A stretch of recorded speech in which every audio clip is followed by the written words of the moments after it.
Assalomu alaykum qadrli ko'ruvchi do'stlar. Bayqash programmamizning bugungi sonini yoqtirib ko'rishinglarni umid qilamiz. Men program riyosatchisi Tanur Bakri. Xo'sh, undaqda diqqatinglar programmamizning yangi mazmunlarida bo'lsin. Qadimiy madaniyatning sir hikmatlariga to'yingan Ipak yo'lida biz necha asr ilgarigi tarixning shohidlarini bir-birlab varaqlab, ayni vaqtdagi Ipak yo'lini bo'ylagan ziminlarning etnik manbasi va madaniyat qatlamini tushunish fursatiga ega bo'lmoqdamiz. Ipak yo'li o'rta liniyasidagi muhim o'tang Qashqar viloyatining sharq cho'ng darvosi bo'lgan Maralbeshi diyorimi o'zida saqlangan tarixiy manbalar bilan ayni vaqtdagi Ipak yo'li umumiy liniyasini tadqiq qilishda muhim o'rin tutib kelmoqda.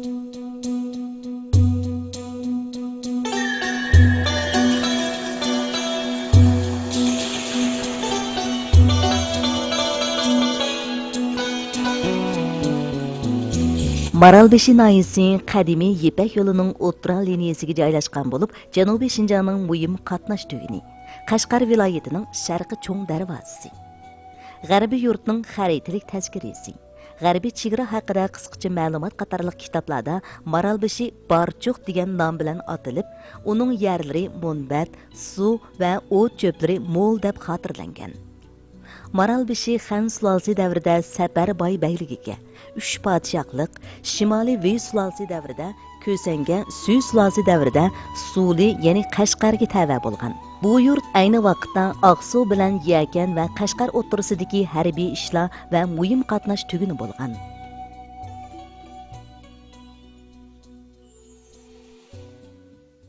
Maralbeshi noyisi qadimiy Ipak yo'li o'rta liniyasidagi muhim bo'stonliq shaharlarning biri.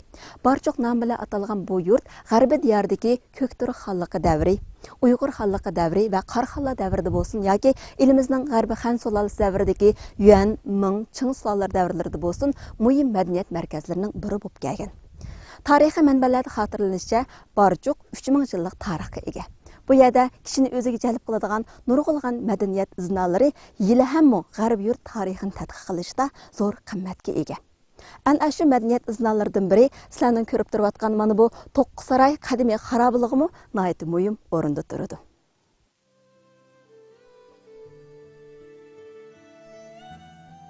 To'qqizsaroy qadimiy xarobasi Maralbeshi noyasidan 40 necha kilometr yiroqlikdagi To'qqizsaroy kentiga joylashgan bo'lib, bu kentning nomi qadimiy shahar xarobasidagi To'qqizsaroyning nomidan kelgan.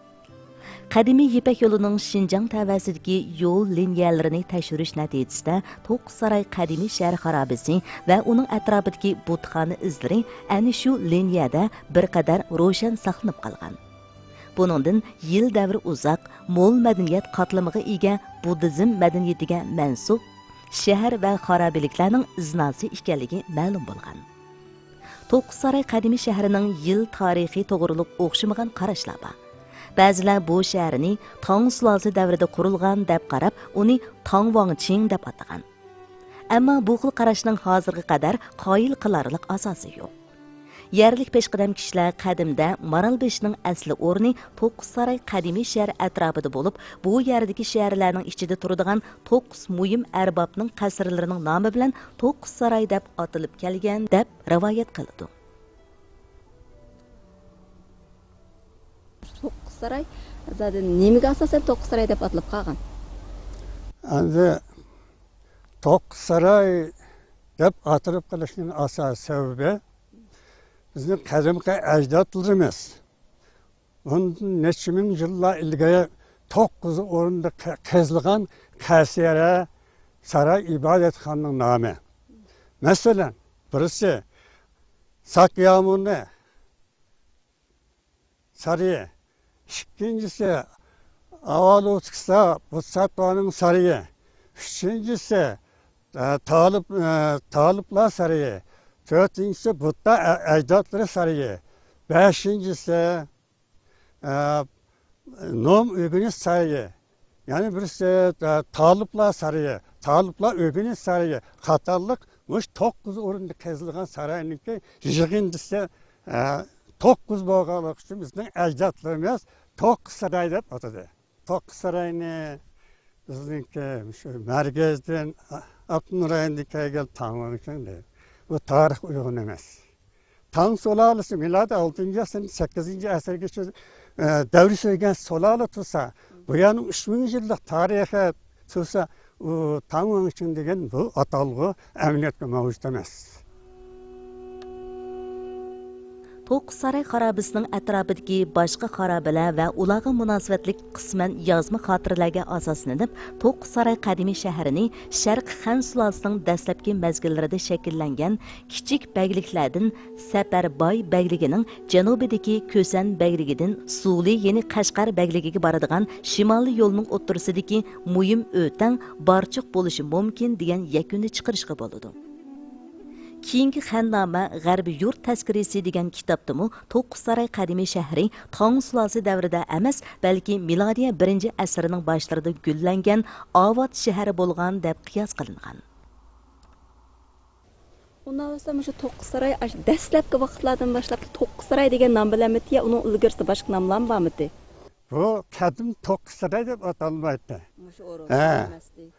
Bu asli bu To'qqizsaroy deganda o'rniga biz hozir boshdan so'zlagan vaqtimizda asli Barchiq nomi bilan so'zlaymiz.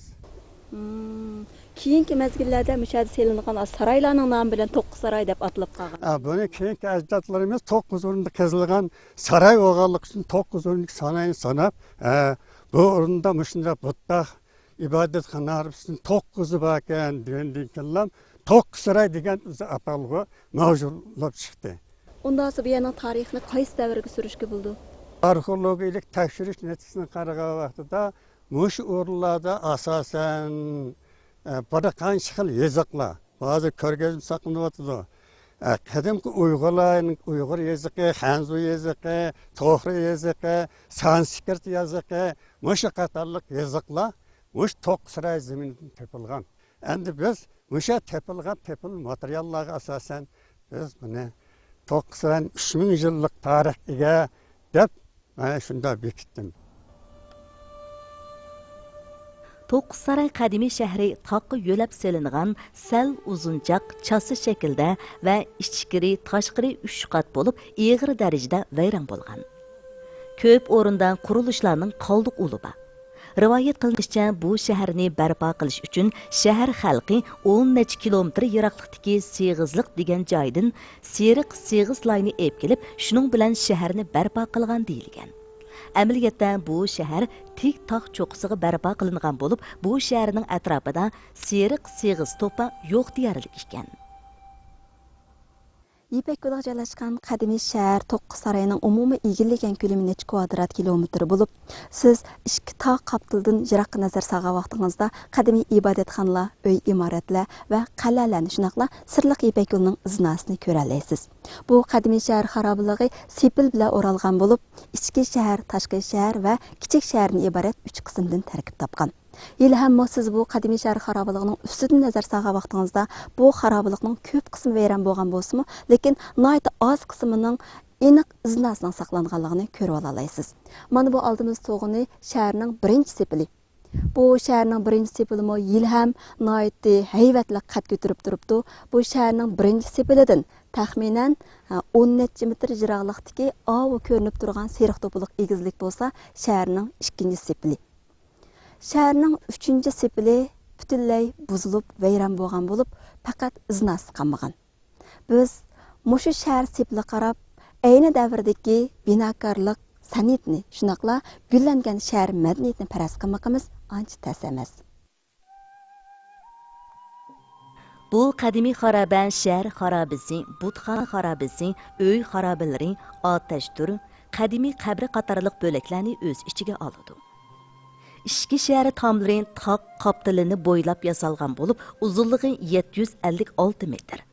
Tashqi shahar temi, ishki shahar tomlarini tutashtirib, taq cho'qqisigacha umumiy uzunligi 1008 metr. cho'ng tashqarqi shahri sepili tashqarqi shahrini qo'rshigan holda janub taraf tog' bag'riga so'zilgan. Uzunligi 1668 metr. Uy xarobalari va qadimiy qabrlar tog'ning ostiga joylashgan. Tog' usti va tog' qoptilida butxonalarning qoldiq izlari bor. Ayni vaqtda bu qadimiy shahar nihoyatda muhim rol o'ynagan. Undan so'ng mushu o'rin biz deb aytdik, ayni vaqt qadimgi Barchiq shahrining o'rni dedik. Ayni vaqtda bu yerda endi qandoq o'rin qilib ishlatilgan bu yer? Bu hamma tarafdan bor. Biri podshoning o'rdi qismlari bor. Ya ikkinchisi buddizmning masalan ibodatxonalari, sangramlari, rahiblarning hujurlari, endi tavabgohlari, itikofxonalari, uningdan boshqa shu qadimki Barchiqning mush o'rni bizning qadimki Ipak yo'lidagi eng muhim bir o'tan bo'lganligi uchun buning atrofida ancha muncha savdo magazinlar qatorliq narsalar bo'lgan. Bundaq deyishimizning sabab shu tuvanki qismlardan shu 58-yil, 70-yillardagi arxeologiyalik qazishlardan nurg'unlagan mushalikqa tepilgan yodikorliklarning ichida buni aksar turgan maslahatda xaltaga selingan ba'zi dovur darmaklardan tortib, undan tibobat reseptlarga tortib mushkildagi narsalar ko'p chiqqan. Shunlashqa bu shaharning o'rni yolg'iz birlamayliq shu qadimiy shahar deb nuqul oldik shahar bo'lmasdan balki uning yana qo'shimcha ibodatxona xarobalari bor. Do'kon, saroylar bor, o'ltiroq uy izlari bor. Ondan yana qabristonliklar bor. Bu yerdan biz qazgan shu qadimki quruq jasadmi bor. Demak, ko'p xildagi shu madaniyat yodikorliklari ko'p xildagi xarobalik hamda markazlashgan o'rin. To'qsaray qadimiy shahri binokorlik texnikasidan qaraganda to'pi bilan qo'mush yoki yulg'un shexidan yoki kesak bilan yulg'un shexidan yasalgan. Hozir saqlanib qolgan ba'zi izlardan bu xil qurilish uslubini nihoyatda aniq ko'rgili bo'ladi. Hozir men xaroblikning nurg'un joylarida mana o'xshash. Shu samongo. Shu tipini qurishda samon bilan to'p aralashtirib qilingan qurilish uslubimi nima bu? Shundoq ma'u tam so'qilgan vaqtda shu bizning aslidagi yerlikning alayidligiga o'xshash qilib buni samon bilan lay etgan bu tog'ning ustiga shuna solgan. Biz ko'rayotgan joylarda aslida nurg'unlagan shu xaroba izlar bo'lgan. Lekin keyingi mezgilda ya ichitish sababli bu yerda bizning aslidan biz ko'ra oladigan buddizmga oid nurg'un izlar yoki boshqa mayan tarafdagi savdo do'kon saroy izlaridan tortib mush izlar vayronchilikka uchragan. Biz hozir oldimizda ko'ryapmiz. Turadi dedik-ku. Endi mush o'rinni qo'llashga aylanmoqda ishlatilgan. Mana bu qurilish uslubi biz hozir ko'rgan samon aralashtirilgan qurilish uslubi o'xshamadi qandoq? Bu yana asosan o'xshab ketadi. Bu bizningki shu bizning mush rayonningki qadimdan hozirgacha masalan bizning hozirmi shu yezza sayralarda uy soldiganlarningki shundoq holat bor. Ma'vo bizning hozirgi shu temir qatiga temir olamizga masalan shuningki rolni o'ynaydi. Ma'vo 5 rolni o'ynaydi. Bu nihoyat puxta. Buni bir qavat loy qo'ygandan keyin, yaxshi qo'ygandan keyin undan bir qavat shu daraxt shoxlarini ratlik tizimiz. Bu bizning hozirgi temirning rolini o'ynaydi. Demak, buningki nimasi ta qadimdan hozirgacha mushkildagi qurilish uslubini yanam saqlab qolgan.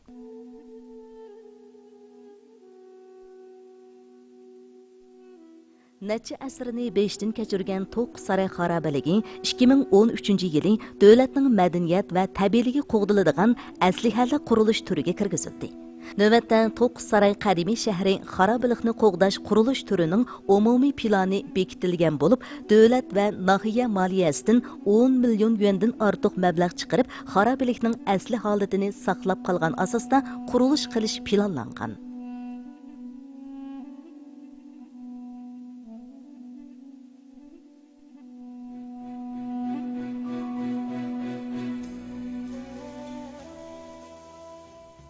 Hozir shu To'qsaray xarobaligi endi biroz buzg'unchilikqa uchrash nisbatan cho'nroq ekan qarsimi xarobalikning asli o'rnini bir qarashlab qilolmaydi ekan. Nechinchi yildan boshlab bu xarobalik endi mamlakat darajalik qo'g'dash o'rni qilib bekitilgan. Bu xarobalik 2001-yili 6 ayın 25 günü devlet 5. Türkümde devlet dercilik qo'yilgan medeniyet yadigarlik o'rni qilib bekitgan. Sizlar qanday qo'g'dash xizmatlar bardinglar? Qo'g'dash xizmatida biz bayan kirgan tarafdan 300 metr. Bayanga cho'ng sipil so'qiladi. 300 metr sipildan keyin mana ko'rayotgan qo'g'dash o'rnimizda tam so'qiladi. Tam sipilning yo'gash orqali tog' tepsiga kelgan chog'da tumi bilan tuslab ayağını düştü. To'qqizsaroy xarobasi qadimiy Yipak yo'lidagi muhim tugun bo'lishdak afzalligi bilan G'arbiy yurtning tarixiy madaniyatini tushunish qatorliq jihatlardimi yuqori tarixiy va real qimmatga ega.